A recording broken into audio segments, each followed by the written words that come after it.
Hello everyone, welcome to our YouTube channel HR the way to success. स्वागत है आप सब लोगों का एक और नई वीडियो में। आज की वीडियो जो रहेगी हमारी हिस्ट्री के ऊपर रहेगी। हिस्ट्री के टॉपिक वैदिक सभ्यता, वैदिक काल के ऊपर रहेगी। ठीक है, कि वैदिक सभ्यता क्या थी, वैदिक सभ्यता की क्या क्या विशेषताएँ थी, और वैदिक सभ्यता के अंतर्गत किस किस चीज़ की पूजा होती थी, और वैदिक सभ्यता में कौन सी भाषा का प्रयोग किया जाता था। यानी कि वैदिक सभ्यता से रिलेटेड सारा डिस्कशन हम इस वीडियो में करेंगे। तो वैदिक सभ्यता जिसे वैदिक काल के नाम से भी जाना जाता है, प्राचीन भारत की एक महत्वपूर्ण सभ्यता थी जो 1500 ईसा पूर्व से 600 ईसा पूर्व के बीच अस्तित्व में थी।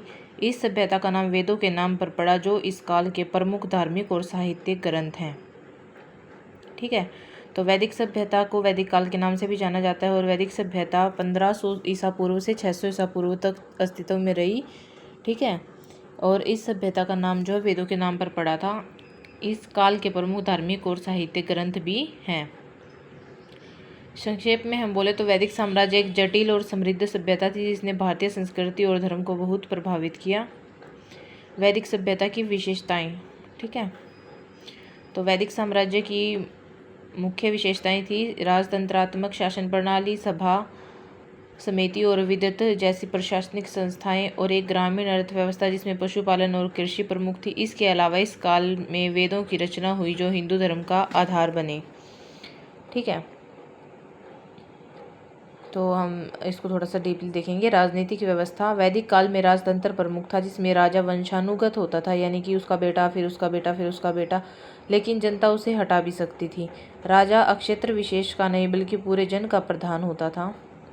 राजा युद्ध का नेतृत्व करता था और उसे कर वसूलने का अधिकार नहीं था। सभा समिति और विद्युत जैसी संस्थाएं राजा को प्रशासनिक कार्यों में सहयोग करती थी।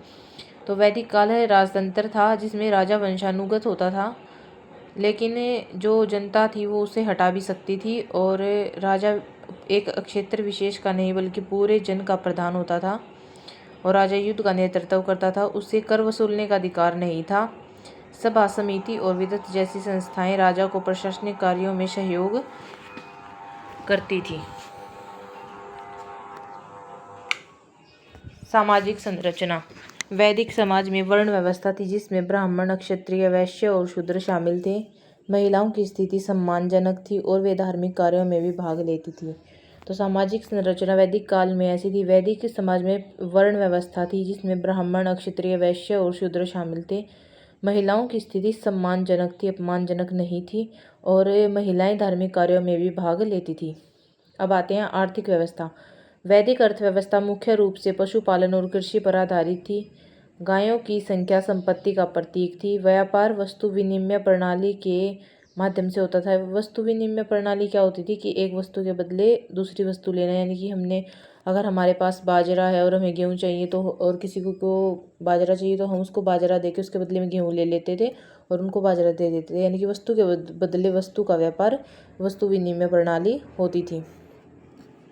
लेकिन बाद में निष्क नामक सिक्कों का उपयोग भी होने लगा। वैदिक काल में पहले वस्तु विनिमय प्रणाली थी, उसके बाद निष्क नामक सिक्कों का उपयोग होने लगा। ये एक हमारा शॉर्ट क्वेश्चन यहाँ पे बन रहा है कि वैदिक काल में कौन सी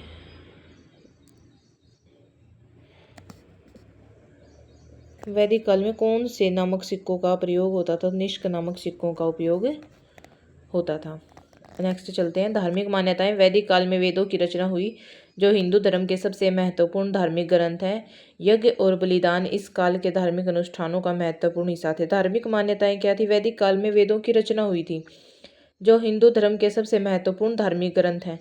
यज्ञ और बलिदान इस काल के धार्मिक अनुष्ठानों का महत्वपूर्ण हिस्सा बन गए थे। अब लास्ट आते हैं हम सांस्कृतिक विकास। वैदिक काल में साहित्य, संगीत और कला का विकास हुआ। वेदों के अलावा उपनिषद, ब्राह्मण ग्रंथ और अन्य साहित्य की भी इस काल में रचना हुई। अब आते हैं वैदिक सभ्यता की अन्य मुख्य विशेषताएं। आर्यों का आगमन। वैदिक सभ्यता के निर्माता आर्य माने जाते हैं। ग्रामीण संस्कृति। वैदिक आर्यों की सभ्यता ग्रामीण थी। संस्कृत भाषा। आर्यों की मुख्य भाषा संस्कृत थी। राजतंत्र। जैसे मैंने बताया था कि वैदिक साम्राज्य में राजतंत्रात्मक प्रणाली प्रचलित थी जिसमें राजा वंशानुगत होता था, लेकिन जनता को उसे हटाने का अधिकार भी था। वेदों का महत्व। तो ये भी मैंने आपको पीछे बताया है कि वैदिक सभ्यता में ही वेदों का निर्माण हुआ था। वेद इस सभ्यता के प्रमुख धार्मिक और साहित्यिक ग्रंथ थे। यज्ञ और कर्मकांड इस सभ्यता का महत्वपूर्ण हिस्सा थे। सामाजिक वर्गीकरण, समाज को 4 वर्णों में विभाजित किया गया था: ब्राह्मण, क्षत्रिय, वैश्य और शूद्र। कृषि और पशुपालन वैदिक सभ्यता के मुख्य व्यवसाय थे। प्रकृति की पूजा, आर्य प्रकृति की शक्तियों की पूजा करते थे, जैसे कि सूर्य, अग्नि, वायु और वर्षा। प्रकृति की नहीं, प्रकृति की शक्तियों की पूजा करते थे। ठीक है, जैसे सूर्य की, अग्नि की, वायु की और वर्षा की। वैदिक सभ्यता का भारतीय संस्कृति और इतिहास पर गहरा प्रभाव पड़ा। अब आ जाते हैं आगे वैदिक सभ्यता की पूजा कि वैदिक सभ्यता में लोग किसकी पूजा करते थे। वैदिक काल में मुख्यतः प्रकृति और प्रकृति की शक्तियों की पूजा की जाती थी। मुख्य देवता इंद्र, वरुण, अग्नि, सूर्य और वायु थे। इनके अलावा अन्य देवताओं की भी पूजा की जाती थी, जैसे कि उषा, मित्र, सोम और यम। ये देवता प्रकृति के विभिन्न पहलुओं को दर्शाते थे। तो वैदिक काल में किस किस की पूजा की जाती थी? प्रकृति की शक्तियों जैसे सूर्य, अग्नि, वायु, वर्षा आदि की। और मुख्य देवता इनके थे इंद्र, वरुण, अग्नि, सूर्य और वायु। इनके अलावा अन्य देवताओं की भी पूजा की जाती थी, जैसे कि उषा, मित्र, सोम और यम। तो ये सब प्रकृति के विभिन्न पहलुओं को दर्शाते थे। वैदिक काल में यज्ञ और अनुष्ठानों का भी महत्वपूर्ण स्थान था। इन अनुष्ठानों में देवताओं की पूजा करने के लिए मंत्रों का उच्चारण किया जाता था। विशेष प्रकार के भोजन और पेय पदार्थ भी चढ़ाए जाते थे। तो वैदिक काल में यज्ञ और अनुष्ठान भी किए जाते थे, इनका महत्वपूर्ण स्थान था।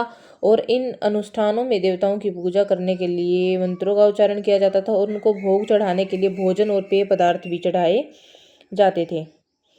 तो नेक्स्ट चलते हैं, वैदिक सभ्यता की भाषा क्या है। संस्कृत की इंडो आर्यन भाषा का भारत में शास्त्रीय भाषाओं में से एक विशेष दर्जा प्राप्त है। यानी कि जो वैदिक काल की भाषा थी वो संस्कृत की इंडो आर्यन भाषा थी। ठीक है, क्योंकि आर्यों को वैदिक सभ्यता का जनक माना गया, तो इंडो आर्यन भाषा भारत में शास्त्रीय भाषाओं में से एक रूप में विशेष दर्जा प्राप्त है, जिसने भारत में कई अन्य भाषाओं को जन्म दिया है। संस्कृत का सबसे प्रारंभिक रूप वैदिक संस्कृत कहलाता है। तो वैदिक सभ्यता की भाषा संस्कृत भाषा है। संस्कृत का सबसे सर्वप्रथम प्रारंभिक रूप वैदिक संस्कृत कहलाता है। इसका प्रयोग लगभग 1500 से 200 ईसा पूर्व से किया जाता था। ठीक है, 1500 से 200 ईसा पूर्व से किया जाता था। अब आते हैं, वैदिक काल प्राचीन भारतीय संस्कृति का एक कालखंड है। जब वेदों की रचना हुई थी, हड़प्पा संस्कृति के पतन के बाद भारत में एक नई सभ्यता का आविर्भाव हुआ था। इस सभ्यता की जानकारी के स्रोत वेदों के आधार पर इसे वैदिक सभ्यता का नाम दिया गया है। तो वैदिक काल प्राचीन भारतीय संस्कृति का एक कालखंड है। जब वेदों की रचना हुई थी, हड़प्पा संस्कृति के पतन के बाद भारत में एक नई सभ्यता का निर्माण हुआ था और इस सभ्यता को वेदों के आधार पर इसे वैदिक सभ्यता का नाम दिया गया था। ठीक है, थैंक्स फॉर वॉचिंग। आज की हमारी वीडियो थोड़ी सी शॉर्ट थी क्योंकि थोड़ी सी लिमिटेड ही जानकारी थी इसके बारे में। तो आई होप आप सब लोगों को वैदिक सभ्यता क्लियर हो गई होगी और ज़्यादा से ज़्यादा हमारे YouTube channel HR the way to success को